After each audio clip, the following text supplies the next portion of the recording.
Good evening. I am Lisa Feely, your host for An Accountable Catholic. As you know, on our show last week, we discussed how the lack of accountability ties into our faith and the choices we make. Tonight, we're going to discuss how accountability comes from making being accountable an everyday habit. So every day is really one step at a time, one decision at a time, and not trying to just miraculously become accountable overnight and then have it last the rest of our life. It really doesn't work that way. It's kind of a lot like exercise, and I think staying in shape. So we are really excited tonight. We have a special guest, Mr. Ilan Srulovicz, and Ilan is the CEO of Egard Watches, and he is joining me for a discussion on everyday accountability. How are you doing this evening, sir? I'm doing great. How are you doing? Terrific. So we were chatting about accountability and every day, how we as Christians really need to make an effort to consider how we're positively contributing to our loved ones and our friends. And I like to call it, I guess, the circle of influence. And then how that really rolls into our community, right? In our community, in our state, in our country. So tell us a little bit, if you will, and our listeners about your background. And it sounds like you've probably learned quite a few things about accountability growing up and becoming a CEO. My background, do you want me to run through where my parents are from and all that stuff? Yes, would love for you to cover how you grew up and, how you felt like you learned about accountability. Sure. So I'm a mutt. My mom's from the Middle East and my dad's from Eastern Europe, both from unique backgrounds, and I'm a first-generation American. And I grew up with a lot of personal accountability, luckily. From a sad point of view, my parents had been through very, very hard upbringing. They had to escape their countries. And, watching their experiences and watching kind of what they went through and learning about it, the kind of problems you may run into in a first world country just don't compare on any level. So there was always kind of this scale of like, okay, whatever problem I'm facing, it's really not on par to what they went through. I should be able to face it. I should be able to deal with it. And so that was kind of always a guiding light in my life, to not see myself as a victim. That gave you an early dose of realism. That's great. Yes. Yeah, it really goes a long way to kind of setting a precedent in your life that you can do more than you realized, and that when you're faced with adversity, it's an opportunity to fight in the face of adversity. Adversity is in many ways a gift. Without adversity, you're never going to get to the place where you are exceptional. And I always kind of look at these stories where there's someone, let's say, this is so random, but let's say there's someone who's extremely obese and they lose a ton of weight. Now, they're not some professional bodybuilder. They're not super, super built. They're not 5% body fat like on a magazine cover, but we appreciate them so much more even than the person who achieves that kind of great body, that perfect, model cover, whatever that is. We appreciate them more because we know that they overcame adversity. We can see it. We can see that their progress from going from very, very, very overweight to adopting, this new lifestyle, to getting to even to a place where we would consider it, a healthy weight and not exceptional, is an amazing accomplishment, because adversity allows us to shine. And that is an example of overcoming adversity. Whatever that battle is to overcome is where greatness actually comes from. And so, luckily, early on, I had seen those things. I had also had some health issues that I had to overcome, which was a very, very hard thing for me. The only thing that's ever almost broken me in life was my health issues. And so that was something that also taught me to say, okay, well, I have a choice on how I'm going to deal with my health, right? I can choose to be miserable every day, or I can choose to be happy. And it really does come down to a choice. And that no matter how I'm feeling, there's a difference between how I'm feeling and physically, in terms of like I'm in pain, I have actual, whatever that physical illness is doing to me at that moment. I have an autoimmune disease which attacked my spine, which attacked my joints, attacked my skin, my heart, everything in my body. However that was making me feel physically didn't have to make me feel emotionally. Actually, it goes back into the whole religion thing, because that having something to believe in, again, bigger than yourself, really allows you to off-put a lot of that. And so in terms of adversity, I feel like facing adversity early on allowed me to become more accountable for myself. Right. No, I love how you put that. And I do think that's why God gives us trials to go through, right? If everything was just honky-dory, I think many people would feel like, oh, we don't need anything else, right? We're doing it all on our own, and we're not doing it on our own. We really have to, you can learn lessons, right? And you did, and you learned a better way. And then, like you said, being accountable is, I think it's like a habit you build. I'm a very big believer of like the 7 effective habits or whatever that book is, where you learn these habits and then it brings you more joy because you know that you can accomplish something, right? And you don't accept you accept a growth mindset and not a victim type mindset. And I'm would love your thoughts because again you went from being a student of the arts and acting to being a very successful CEO. Can you tell us kind of that journey and maybe some ups and downs in that, and how you, I guess, are trying to maybe hopefully help even others in your company, right? Teaching employees accountability and what success and failure looks like, right? Sure. So I had always loved the arts, any form of art. I paint, I act, I direct, I do whatever I can do to kind of get myself out there.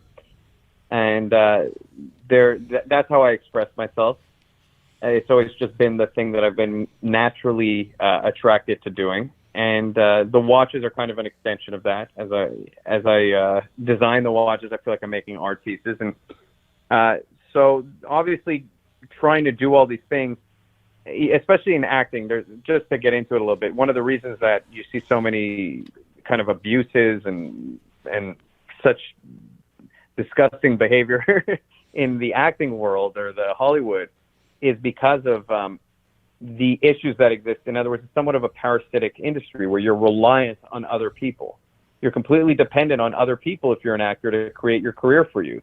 So by nature, you will kind of be pushed into this situation where you feel like a victim if you're not booking a part or you're not able to get the role because you're completely dependent. It's not within your power. And so like the actors who are really, really, I would say successful and independent are the ones who are creating their own content and going out and doing their own stuff. Now, Hollywood itself doesn't really make it conducive to doing that. One of the things I'm doing now, which is very important to me, is because of the kind of philosophy that Hollywood has, which I would say is not really pro God, not really pro my beliefs, is to start making films that do support what I believe. And so now I'm out making my own films, and that's kind of my next big project. Holy cow, that's fantastic. That's great. So we have a slate of films that we're going to be doing, and all of them are, one of them is a pro-life film, one of them, and we're not ashamed of it. We're not backing away from it. This is what it is. One of them is celebrating fatherhood and masculinity, and it's a true story of someone I know that lost custody of their son and was vilified, and it's a very sad story, but it all turned out well. And we're putting these stories out because we want to affect culture, and we want to say, hey, there's a place where we can make these movies, and we're not ashamed of it, and we're gonna put them out, and hopefully people enjoy them. But by doing that, I am kind of turning my back on Hollywood and everything I've worked for. But it's just where the world is today. It's so polarized. Right. In terms of your question, though, about accountability for, trying to teach people about accountability within my company or within people in my circle of influence, I like that you said that. I think that's a great way to put it. I really do believe in a lead by example approach, right? So if I can be going through something bad and still be pushing through, and I can be doing more work than my employees, even though I don't need to, I could be there, 14 hours a day doing stuff that I don't need to be doing, and just really showing like, hey, I care about this. I want you to care about it. That's the best way. You don't change people by bossing them into something. You change people by leading them into something. Absolutely. And so I always take that approach. Terrific. And I think that goes for faith and your choices, like you said earlier, for sure. Because if they see you do have faith in a greater being, in God, and you have, and the choices you're making are are really leading to what you believe is success, right? And the betterment of others, yourself and others.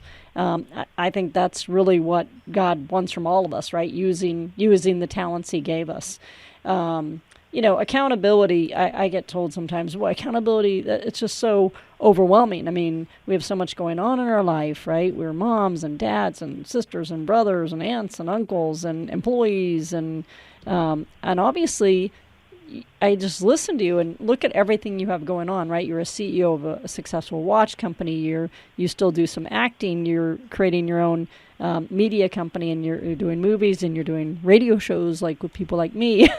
So how do you do that every day? What would you say gets you out of bed, Ilan, every day? And what would you, if you could, say to a room full of, I'm going to say 20-year-olds, let's say there's 5,000 20-year-olds in front of you, Ilan, what would you tell them about, how do you live your truth, and how do you make sure that you're not listening to a lot of this other noise that you and I know are out there, and it's, I'm going to say, corrupting them. I'm sorry, I can't think of another word, but it's making them believe that they have to be defined by something that God, never ever did I hear, when I read God's word, hey Lisa, make sure you're a female, and make sure you're this old, and you're white, and you're black, and you're Asian, and you're this and you're that. It wasn't that.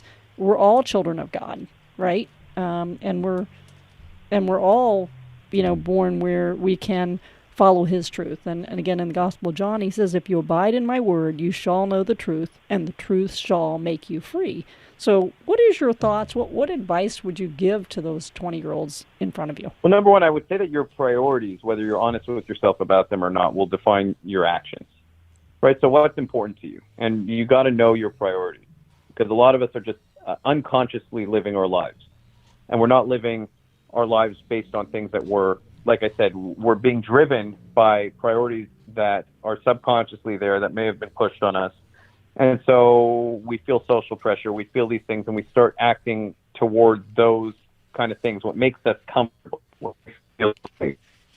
And a lot of the time you have to be willing to step outside of that and say, well, what's really important to me? What do I really believe in? And so my advice would be to always live to your true priority and make sure that those things are, in fact, your priorities. Look, if someone comes to me and tells me, hey, and I'll say this, the biggest influences for me for religion have never been people who've told me what I have to believe. It's been people who've just been living their lives to the fullest and had a sense of peace to them that I found so beautiful, that I was so attracted to it, that I sought it out and I wanted to learn from it. And that's great. Yep, I agree. Yeah, and so that what I'll say is that if people are seeking that kind of peace and that kind of truth, they'll find it. And even with all the noise, with all the corruption out there, people are turning toward God more today. Ever since the coronavirus, the lockdowns, people are searching for truth, because it kind of threw it in their face. In many ways, it was like, here, what is your priority now? Now you're alone, you're stuck in your house, all the other noise is starting to dissipate.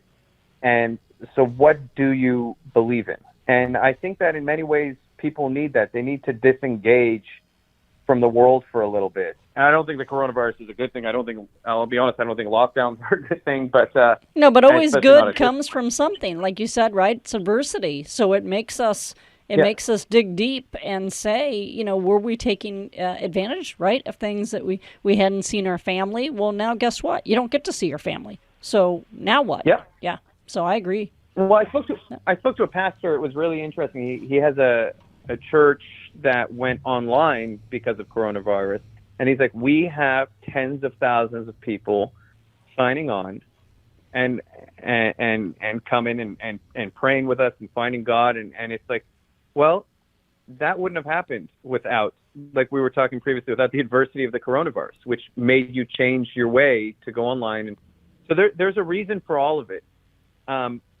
But in terms of how do you influence 20-year-olds, I do feel like it's not fair to put it on a 20-year-old nowadays who's been exposed to nothing but these narratives his whole life.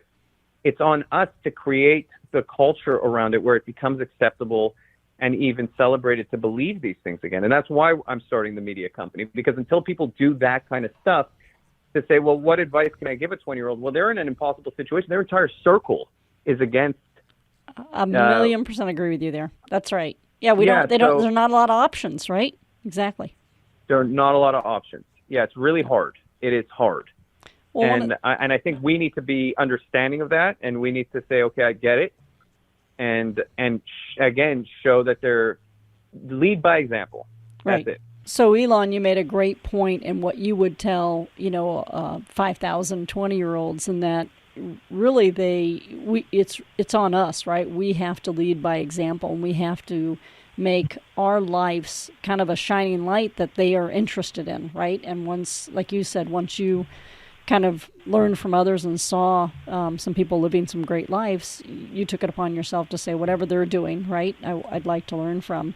And I was wanting to say that I couldn't agree with you more. I think, my parents taught us as little children, birds of a feather flock together, choose your friends wisely, right? And I always try to teach, my husband and I taught our daughters, choose your husbands wisely too, or partners in life, whether that be spouse or whatever, but choose who you're associating with. And in my book, I say, make sure that person has a good moral compass, that they're really lifting you up, because there is a wrong crowd and a right crowd, right? So as I asked the last few questions during our radio show here, I do think that we have to make accountability a habit, and I do think that we should not squander talents that God gave us. How do you feel like you try to embrace the talents God gave you? And talk a little bit about, you mentioned earlier, some of the media and I guess mediums that you're using to get the word out, to try to give more choices, right, to the younger generation, to learn a better way or a different way. Sure. So I, in terms of embracing, any talent that I might naturally have given by God, I would say is that when something just feels right, I don't shy away from it. I go toward it. So if I enjoy something and I feel like I'm good at it, I try and seek it out to its fullest potential to see where I can fit on the spectrum of things. I've always found it fascinating to see people great at things. So I always strive to be, hope to be great at something. You know what I mean? I'm always seeking that thing out. In terms of the mediums we're creating, like I said, we're trying to create an entire platform that kind of allows people to feel like they don't have to shy away from what they believe in. They don't have to shy away from what's right, and that it's okay to start trying to have an effect on culture, so that, like you said, these 20-year-olds and these 15-year-olds and even younger can start watching things and seeing things that aren't so one-sided. So that's really where we're trying to affect things. Very good. And when I look at trying to do that in today's world, like you said, you pretty much had to go outside of what you were used to out in Hollywood and everywhere else to create it yourself, because I think so many people would prefer that we have a more victim attitude, right, or mindset, and join the crowds and follow that way. But to me, that path is, while it might be seen as an easier path, it's not a pretty path in the long run. And I don't mean to be cynical, but I think that some people think it's easier. Well, it's an easier path to take. Why fight them? Just join them. And it's easier to blame someone else for why I didn't get a job and didn't get my better grades and didn't make the team.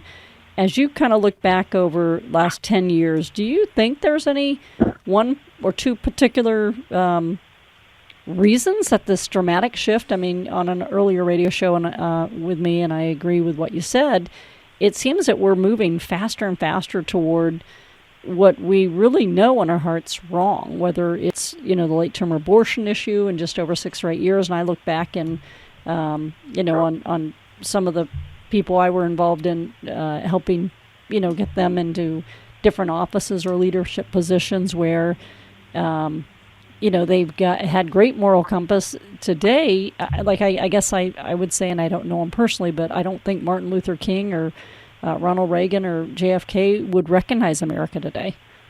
So as a Christian, I mean, Martin Luther King was adamantly against identity politics. I mean, his most famous phrase is a counter-identity politics phrase. That's right. And so, but a lot of people don't know our history too well either, do they? No, sadly. Look, it's very kind of self-satiating, I guess the word is, to be part of a group collective, to be part of an identity politics category, because then you no longer have any personal responsibility. If you're failing in life, it's not your fault. It's everyone else's fault. If you don't want to work today, it's because the world is hard against you, so you should just stay home, and it's everyone else's problem. I mean, there's a degree of it is an appealing kind of approach because it's comfortable and it's easier than saying, okay, I'm ultimately fully responsible for any outcome in my life, and I have to deal with it. That's accepting full responsibility, and accepting full responsibility is always hard. The outcome is better, obviously, when you accept full responsibility. You live a better, more complete life. You're in the end of the day happier. But if you're young, or if these messages are constantly thrown at you, then it's very easy to just fall into line and be like, okay, well, kind of like the appeal of everyone who says, we're going to pay for everything in your life. Don't worry about it. You just sit back and do nothing. Right. Of course, it's going to appeal to a certain segment of the population. Human incentive is to go the route of the easiest route, the route that's most comfortable. You have to fight yourself to take the harder road. You have to go against your natural inclination. And so, why do I think all these messages are out there, and why do I think it's accelerating? I think it's accelerating because the people behind it actually want to take the place of God. I don't think they see themselves as the replacement for God. I've noticed a lot of, not to put down anyone who's an atheist, but there's two classifications of atheists for me, or non-believer. There's people who don't believe, and that's fine, and they mind their own business and they let you live yours. But then there's this whole other category, which is a massive amount of people, and they hate God. They hate religion. In other words, they have to get in your face about it. They've created their own religion, which is anti-religion, anti-God. If you look at a lot of the movements that are taking place, it's not so much that they just want to live their own life and let you live your life the way you want to live. They want to tell you how to live your life and what you have to believe in, which is for them taking. Yep. Yeah. So a lot of these, institutions, politicians, education, they're not saying oh, here's multiple points of view and you could believe what you want. They're saying, this is what we believe. We've now taken this place. We are the people who know what's best. We're smarter than you. That's right. We're smarter than you. Yes. Not only smarter, that they know objective truth, and that if you disagree with them, you are evil. And those objective truths, a lot of time, that they've created for themselves are in direct contradiction to what religion preaches and says. So there's a conflict there. They want to take the place of God. Yes. Yeah, because and it's on all those key. And it's, by the way, it's no coincidence that it's on the most important subject or issues around abortion. If you can devalue human life to that extent, again, you can convince people anything. Biology, gender. If you can make gender disappear, there are no longer objective truths. You can look at every subject that they attack, every issue that they attack, are attacks on basic objective truths that have been around since the beginning of time. And if you can convince a mass amount of people to side with you, you have essentially taken the place of God. You have shifted reality. Well, and the sanctity of marriage, right? And what marriage looks like. Yep. Yes. Yep. And raising children. Yes. Any subject. Yeah. So you can have babies whenever you want, or you can discard babies whenever you want. Sure. No, this is a challenge that we were facing in our Catholic community for sure. And I couldn't agree more with you. And I do think, like you said, I agree with you. What's really caused it is total recreation of what's right and what's wrong, and really then demonizing, right, the rest of us who are believing the real truth, the only truth, which comes from God. And he says, I am the truth, the light, and the way. And we somehow have, the younger generation have not been taught those lessons, and that needs to be. We need to create that again and help them understand there's there's better ways. So love your watches and love the messages that you are getting out, separate even, but your watch company has obviously taken on life of its own in addition to the beautiful watches. But talk to us a little bit about, so our listeners can hear about how you're giving to charity as well with your watches, like to police, I know is one. I think you give to a couple of other foundations. So will you talk a little bit about that? Sure. Last year we gave to the Bob Woodward Foundation, which is a great foundation for injured veterans. This year we're focusing on police just because we felt like they were so attacked. That could be a whole nother radio show, Ilan. I agree. So, what's that? I said that could be a whole nother radio show, as you and I discussing how we're attacking those that are good and are helping our country. But yes. Well, again, you have to ask yourself why. Why would the people who are the line between order and chaos be the ones who are most attacked by the very people who want to take the place of God? That's right. And who are putting out these counter truth, these messages that are, counter to truth. They're the ultimate line of defense against the chaos that these people actually seek. Right. And get people living in fear, which if you love God and have God at the center of your life, you don't live in fear because you're a Christian soldier, and we put on his armor every day. But I didn't mean to interrupt you. So Bob Woodruff and a few other foundations with the police. And how can someone learn about those? We send out a newsletter from our website. If you're on our newsletter, we just sent one out today asking our customers and newsletter subscribers for a third charity for us to donate to. Oh, terrific. To actually seek out personal, if you wanted to just go like on a personal level and learn about the charities we are donating to. COPS is one of them, just COPS, COPS. And Cannonball Memorial Run. Okay. And we're going to have the third one chosen. Terrific. And we go to www.egardwatches.com and learn a lot about this as well, right? We're going to be putting up the information at the end of the year for the charities that we're donating to. We're donating before the end of the year, so as soon as we do, we don't want to put it up before we donate, but we just wanted to get that third charity in there. So we asked our customer base just today, actually. We just sent out the newsletter today. Oh, that's great. Coming up on Christmas, a great time to get in the Christmas spirit. So, well, Ilan, again, always a pleasure to have you on the show, and you're a wonderful Christian, and I appreciate all the positive messages you're sharing with everyone out there. We have come to the end of another show, and thank you for joining us this evening. It was wonderful having you on the show, and if you'd like to learn more about how to be accountable and embrace enlightenment, peace, and prosperity, visit us at Carolina Catholic Radio. Have a blessed week, and look forward to having you listen in again next Thursday at 5 p.m.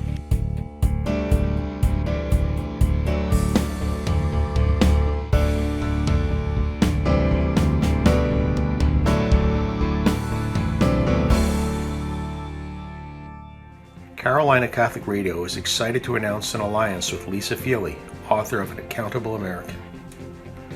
Her new book offers a blueprint to every person who wants to embrace how to be accountable. Learn how positively to impact your life and the lives of anyone around you. 50% of the book profits will be donated to a local 501c3 Catholic charity, including Carolina Catholic Radio and those affiliated with us. 2020 was a tough year for many people. Consider donating to charity by buying a copy of An Accountable American, just $20 on our website. Achieving accountability is a great way to start the new year. If you want to learn how to achieve enlightenment, peace, and prosperity, this is a great start.